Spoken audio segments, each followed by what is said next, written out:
Okay, I'm ready to start planning out what needs to be done on this side for the next phase of the scenery project. So between this blue piece of foam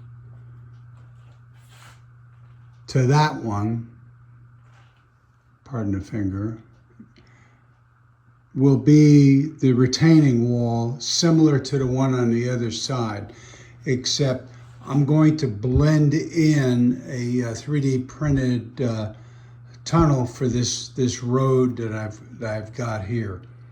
But so I will remove all the webbing in this area back here, and we'll do regular stuff like down in there up to that point, and then retaining wall, and then we'll do the regular scenery down in here. So, but anyway, that's the plans for the next portion, and of course we'll finish the track up on this side so that all the scenery is done down to where I finished it earlier in the year. Thanks for watching. Bye.